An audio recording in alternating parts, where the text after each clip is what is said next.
तो मूवी के स्टार्ट होते ही एक खूबसूरत जगह है जिसका नाम नूर देश होता है और इस पर खूबसूरत देश की परियां रिया करती हैं। फिर हम एक खूबसूरत पेड़ को दिखाया जाता है जिस पर बेबी परी होती है, उसका नाम मेलिफिसेंट होता है। मेलिफिसेंट इस नूर देश की रानी होती है और इस नूर देश में इंसानों का आना मना होता है। फिर कुछ दिनों बाद हम दिखाया जाता है कि वहाँ एक लड़का इंसानों को देश से आ जाता है। मेलिफिसेंट उसका नाम पूछती है और वो लड़का अपना नाम स्टेलिन बताता है और वो कहता है कि एक दिन वो बड़ा होकर इंसानों का राजा बनेगा। मेलिफिसेंट उससे पूछती है कि तुम्हारा घर कहाँ है, तो वो बताता है कि उसके मॉम डैड अब इस दुनिया में नहीं रहे। मेलिफिसेंट की इससे के लिए काफ़ी बुरा लगता है क्योंकि मेलिफिसेंट के मॉम डैड भी नहीं थे।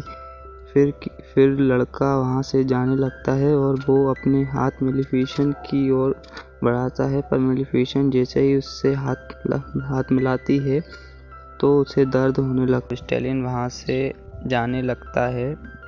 फिर हम देखते हैं कि मेलिफिसेंट स्टेलिन को काफ़ी याद कर रही होती है। फिर अचानक कुछ दिनों बाद स्टेलिन वहाँ आता है, वो मेलिफिसेंट को पुकारता है और तभी मेलिफिसेंट वहाँ आ जाती है। फिर वो दोनों में घूम फिरते हैं। इस तरह उन दोनों काफ़ी अच्छे दोस्त बन जाते हैं, पर मेलिफिसेंट मन ही मन स्टेलिन को चाहने लगती है।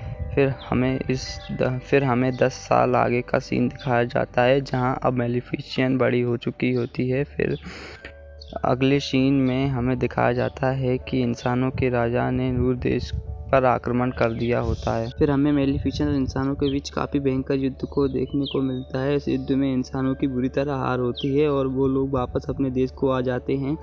अब हम स्टेलिन को देखते हैं जो अब खूबसूरत राजा बन चुका होता है और एक खूबसूरत लड़की से शादी भी कर लेता है। ये बात की खबर मेलिफिसेंट को लग जाती है और मेलिफिसेंट को काफ़ी भयंकर वाला दुख होता है। इसी बीच हमें दिखाया जाता है कि स्टेलिन को एक बच्ची हो जाती है और उस देश में खूब मस्ती खूब मजाक हो रहा होता है, खूब खुशियाँ बनाई जा रही होती हैं, झूम रहे होते हैं लोग। और इस राजमहल में 3 परियां भी आती हैं जो इस छोटी सी बच्ची को देखने आई होती हैं। फिर हमें दिखाया जाता है कि उसी में मेलिफिसेंट भी वहाँ जाती है और चारों ओर अंधेरा कर देती है। अब मेलिफिसेंट उस लड़की को श्राप दे देती है, जब ये 16 साल और 1 दिन की होगी वैसे ही ये मृत्यु की नींद में सो जाएगी। इस नींद से सिर्फ इसे सच्चा प्यार करने वाला ही जगह पाएगा। राजा काफ़ी गिड़गिड़ाता है मेलिफिसेंट के सामने, पर मेलिफिसेंट अपना श्राप वापस नहीं लेती। इसके बाद मेलिफिसेंट वहाँ से चली जाती है। राजा अपनी लड़की को उन्हीं तीनों परियों को सौंप देता है और कहता है कि इसे तुम लो, 16 साल के बाद मेरे पास लेकर आना। फिर वो तीनों परियां उसे बच्ची को लेकर एक जंगल में जहाँ चली जाती हैं जो कि नूर देश हुआ करता था, पर अभी ये सिर्फ एक मामूली जंगल होता है। वो तीनों परियां थोड़ी बेवकूफ़ होती हैं और वो भौरी का ध्यान ठीक से नहीं रखती, लेकिन मेलिफिसेंट उस लड़की का ध्यान सही से रखती है। मेलिफिसेंट का सेवक जो कि एक कौवा था, मेलिफिसेंट उसे भौरी को देखरेख की जिम्मेदारी देती है। अब हम देखते हैं कि भौरी बड़ी हो चुकी होती है। एक दिन वो जंगल में चली जाती है जहां वो मेलिफिसेंट को पुकारती है, माँ कहकर पुकारती है और वो कहती है कि मैंने बचपन से आपको मेरा ही ख्याल रखते देखा है। फिर मेलिफिसेंट का सेवक भी अपना असली रूप दिखाता है। मैरी काफ़ी खुश होती है। अब हम देखते हैं कि मैरी मेलिफिसेंट से मिलने आने लगती है। एक दिन मैरी अकेले होती है, तभी उसे वहाँ एक लड़का रास्ता पूछता है, जिसे देखकर मैरी हैरान होती है क्योंकि वो पहली बार एक इंसान को देख रही होती है और वो भौरी से उसका नाम पूछता है।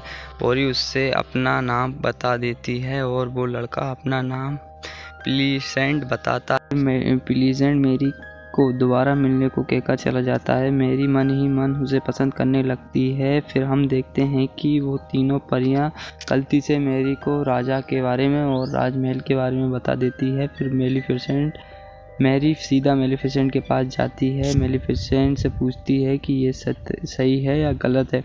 मेलिफिसेंट हाँ कर देती है। इतना सुनते ही मैरी नाराज होकर राजमहल पहुंच जाती है और स्टेलिन खुश हो जाता है मैरी को अपने पास देखकर। फिर हम मेमोरी को देखते हैं जो अपनी तहखाने में पहुंच जाती है, जहां उसके हाथ में चरखे की सुई चुभ जाती है और वो मौत की नींद सो जाती है। इस बात की खबर मेलिफिसेंट को पता चल जाती है और अपने सेवक के हाथ प्लीजेंट को लेकर मेल आने लगती है और हम देखते हैं कि मेलिफिसेंट स्टेलिन को छोड़ देती है, पर स्टेलिन मेलिफिसेंट को मारने की कोशिश करता है पर अपनी गलती से खुद ही मर जाता है। अब सब ठीक चल रहा होता है। मैरी भी नूरदेश वापस आ जाती है। मेलिफिसेंट यहाँ मैरी को राजकुमारी बना देती है और रानी भी बना देती है। ये मैरी के साथ उसका राजकुमार प्लीजेंट भी होता है। और इसी खूबसूरत सीन के साथ हम वीडियो को एंड करते हैं।